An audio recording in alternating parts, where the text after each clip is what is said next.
Mesdames et messieurs, bonjour. C'est un plaisir de vous retrouver ce jour, en ce début de semaine, pour ces unes de la presse africaine. Nous démarrons donc avec le quotidien L'Express de Madagascar.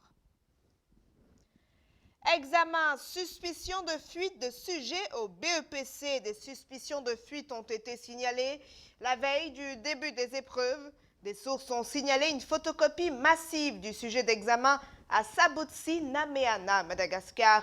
Elle soupçonne fortement une fuite de sujets.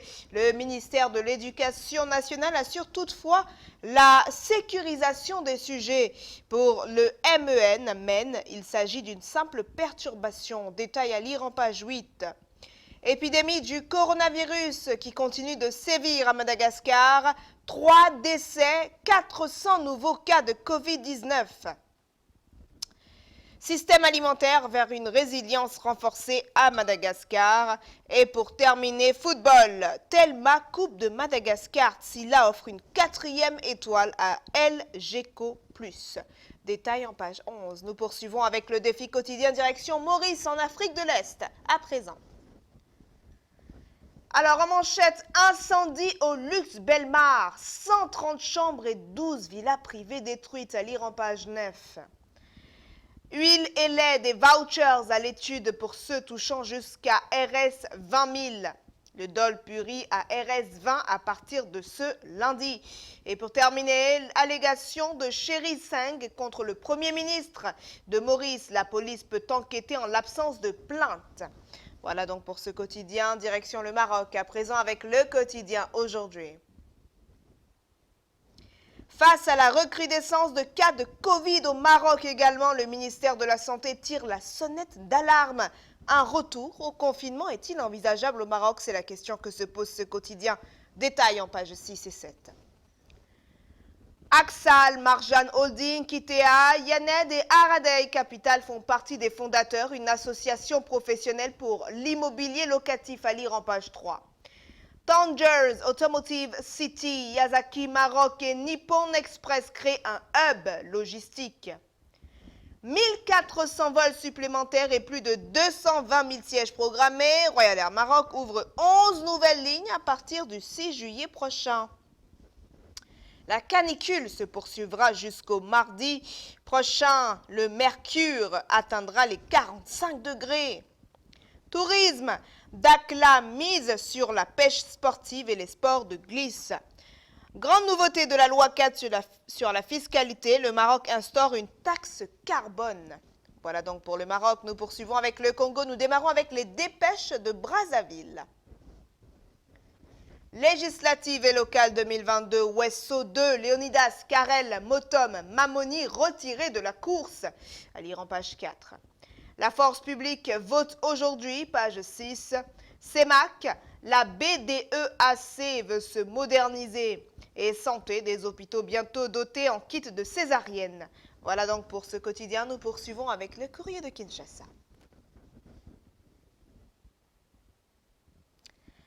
Alors, le gouvernement invité à renforcer les capacités logistiques et matérielles des FARDC, à lire en page 2. Hommage, une sépulture digne pour Emery Patrice Lumumba, à lire en page 2 également. Présidentielle 2023, des intellectuels demandent à Denis Mukwege de se porter candidat. Et concert du 30 juin, Wenge Musica 4x4 tout-terrain fait un véritable flop selon ce quotidien. Nous poursuivons avec Abidjan et le quotidien d'Abidjan.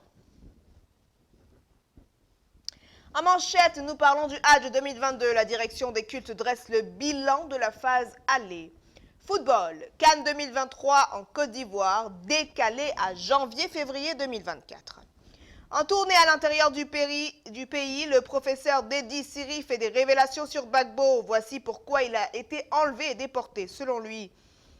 Et pour terminer, invité à la finale du concours Miss Côte d'Ivoire, l'artiste Baby Philippe lâche une bombe contre le régime en place. Voilà, donc nous poursuivons avec le nouveau réveil. Face au sien hier à Agboville, Adama Bictogo déroule son CV. Suite aux fortes pluies et inondations de la semaine dernière, plusieurs corps sans vie repêchés à Abidjan. Inhumation de la maire du CE en chef du PDCI RDA samedi, l'ultime séparation donc s'est passé ce samedi. Ma maman Jeannette Kakou, faite commandeur de l'ordre du Bélier, hommage poignant des enfants Kakou à leur mère. Réunie hier à Accra, la CEDEAO lève les sanctions contre le Mali, ce qui est décidé pour le Burkina Faso et la Guinée, à lire dans ce quotidien. Voilà, donc nous poursuivons avec le Bénin. Nous revenons sur le plan national avec le quotidien Vive d'Afrique pour démarrer. Surenchère de l'engrais par les agents de la Sodeco et revendeurs à Damel. Les paysans floués, les griffes d'Ossou, 8 talons attendus. Oumaro Sissoko Mbalo, élu président de l'institution, donc de la CEDEAO. Eau potable en milieu rural au Bénin, la Banque mondiale débloque 250 millions de dollars. Poursuivons avec le potentiel.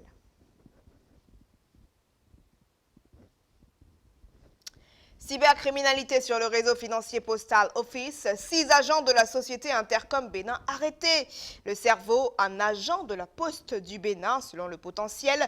Une quinzaine de personnes également interpellées.